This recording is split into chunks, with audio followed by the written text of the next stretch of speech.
Hello दोस्तों, कैसे हैं आप लोग। आज के इस क्लास में आप लोगों के लिए लेकर के आए हैं त्रिभुज चैप्टर से थेल्स प्रमेय। थेल्स प्रमेय है क्या, आज दिखाएंगे। यह परीक्षाओं में भी पूछा जाता है। आप देखिए, आपके सामने लिखे हैं कि यदि किसी त्रिभुज के एक भुजा के समांतर अन्य दो भुजाओं को भिन्न भिन्न बिंदुओं पर प्रच्छेद करने के लिए एक रेखा खींची जाए तो अन्य दो भुजाओं को एक निश्चित अनुपात में बांटते हैं। ठीक है, तो हम क्या करेंगे, आपको इससे मतलब ये याद जो है आपको होगा नहीं, तो आप सीधी सरल भाषा में जानिए कि फिगर बनाइए कि एक त्रिभुज के किसी एक भुजा के यानी त्रिभुज के किसी एक भुजा के समांतर एक रेखा खींची जाए तो शेष दो भुजाओं को एक निश्चित अनुपात में बांटती है। त्रिभुज ABC है, इसके समांतर ए है, तो इतना बटे इतना बराबर इतना बटे इतना हमें सिद्ध करना है। ये थेल्स प्रमेय कहता है। ठीक है, थेल्स प्रमेय एक बार और समझिए कि किसी त्रिभुज के एक भुजा के समांतर एक रेखा खींची जाए तो ये समांतर रेखा शेष दो भुजाओं को निश्चित अनुपात में बांटती है। इसे जो है याद करने की कोई जरूरी नहीं है, आप इस फिगर से भी इस क्वेश्चन को जो है लिख सकते हैं। जैसे मतलब इसको जो है कॉपी पेन लेकर के जरूर बैठ रहना चाहिए, चाहे स्क्रीनशॉट ले लीजिए। स्क्रीनशॉट लेने से जो है आपको बाद में आप नोट कर सकते हैं। तो इसमें हम बताएंगे आपको, सबसे पहले इसको हल करने के लिए दिया है। ठीक है, क्या क्या दे रखा है, दिया है त्रिभुज ABC में ये दे रखा है कि BC पैरेलल DE, BC और DE आपस में समांतर है और आपको सिद्ध करना है क्या, सिद्ध करना है ये कि AD बटा BD बराबर AE बटा EC या CE कर सकते हैं। यही हमें सिद्ध करना है। उसके बाद हमें क्या करना है, एक रचना करनी पड़ेगी। अगर कोई भी रचना लिखते हैं तो हमें जो कोई रचना करते हैं तो हमें इस पे लिखना पड़ता है। रचना में क्या करेंगे, B को E से और C को D से मिलाया, क्या बिंदु या B को E तथा C को D से मिलाया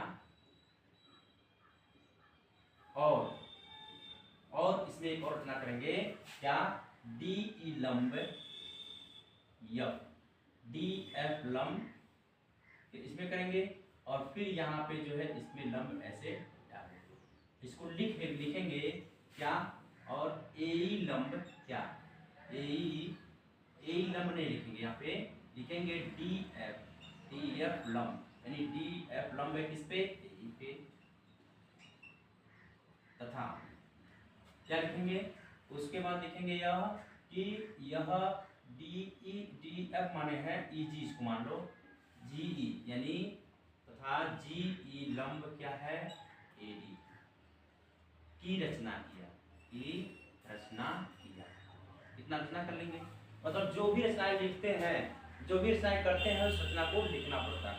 उसके बाद उपपत्ति में हम स्वयं इसको जो भी एक्टिविटी करना है इसमें हम वो करेंगे। उपपत्ति में क्या करेंगे, उपपत्ति में ये लिखेंगे कि लेंगे त्रिभुज, इसमें त्रिभुज ADE का क्षेत्रफल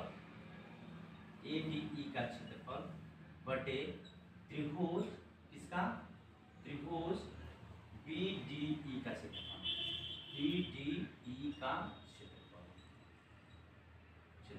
बराबर। अब ADE का क्षेत्रफल लिए हैं तो लंब किसके, GE के लिए लेंगे, GE लंब हो और इस त्रिभुज में GE लंब हो, इसके लिए लेंगे। अर्थात होता है आधार ऊंचाई। त्रिभुज का क्षेत्रफल आप जानते हैं कि त्रिभुज का जो क्षेत्रफल होता है, त्रिभुज का क्षेत्रफल सब लोग जानते हैं, सभी स्टूडेंट जानते हैं, हाँ आधार गुणे ऊंचाई। तो इसी के आधार पे तो इस त्रिभुज में लंब यह है, आधार यह है, आधार गुणे ऊंचाई। तो हाँ आधार यानी AD गुणे ऊंचाई क्या है, GE।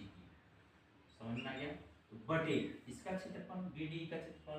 अब BDE के क्षेत्रफल में देख सकते हैं इस त्रिभुज के बाहर ये लंब है, त्रिभुज के बाहर लंब है तो आधार हो जाएगा BD और ऊंचाई क्या हो जाएगी, बाहर लंब है GE।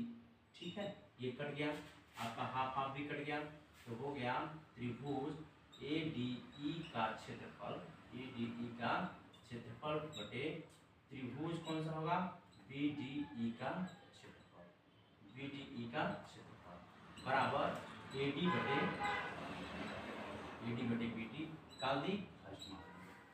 ठीक है, जब समीकरण 1 यहाँ हो गया तो अब क्या करेंगे, पुनः लेंगे इसमें, पुनः लेंगे क्या, त्रिभुज ADE का क्षेत्रफल, ADE का क्षेत्रफल। अधिक इसमें भी लिए इसमें भी लिए, तो इसमें जब लिए हैं तो लंब GE के लिए लिए हैं और ये जो ले रहे हैं लंब DEF के लिए लेंगे। ठीक है, ध्यान रहे।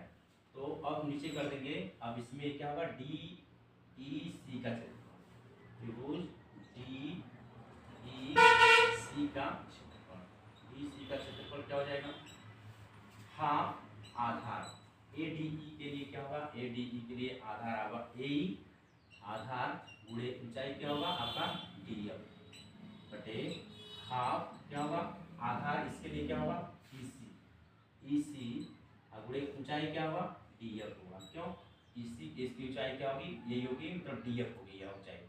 तो आपका ये भी कट गया, DF और हाफ हाफ हो गया। तो बचा क्या, त्रिभुज A, यहाँ पे लिख देंगे, बचा आपका त्रिभुज कौन सा,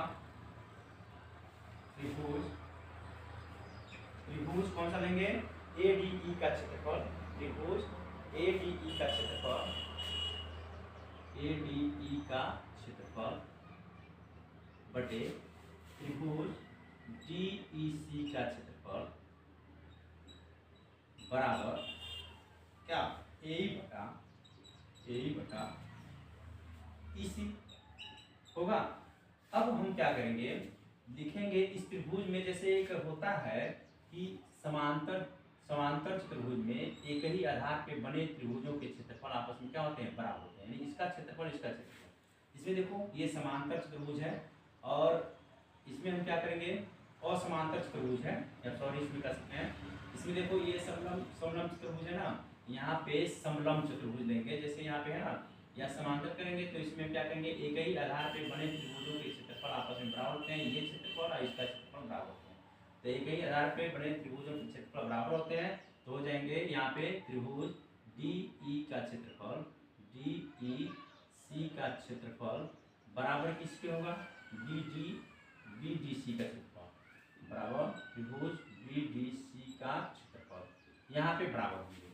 तो इसका इसमें मान रख देंगे, त्रिभुज ADE का क्षेत्रफल, ADE का क्षेत्रफल, ठीक है, बटे DEC की जगह पे क्या रखेंगे, त्रिभुज BDE का क्षेत्रफल, BDE का क्षेत्रफल बराबर AE बटा क्या होगा EC। ठीक है, काल सेकंड मान लीजिए। अब देखो समीकरण फर्स्ट और सेकंड, यानी फर्स्ट आपका कौन सा है ये, और सेकंड आपका ये, दोनों समीकरणों की तुलना करेंगे ADE BDE ये, तो दोनों समीकरण की तुलना करेंगे, समीकरण 1 तथा 2 की तुलना करेंगे, 1 तथा 2 की तुलना करेंगे। जब दोनों की तुलना करेंगे तो क्या हो जाएगा, AD बटा BD बराबर AE बटा EC। ठीक है, यही आपका सिद्ध करना था, आपका सिद्ध हो गया। आशा करते हैं कि आपका थेरेस में आपको समझ में आया होगा, और इसको यदि एग्जाम में आते हैं तो इसको छोड़ना नहीं है, इसको जो है करके आना है। और आप जो है इस वीडियो को, ऐसे नए वीडियो आपके पास आते रहेंगे, आप लाइक शेयर सब्सक्राइब जरूर करें, और जो है इस दूसरों के पास शेयर करके ही बताएं कि जो है, ताकि सबको ये समझ में आ जाए।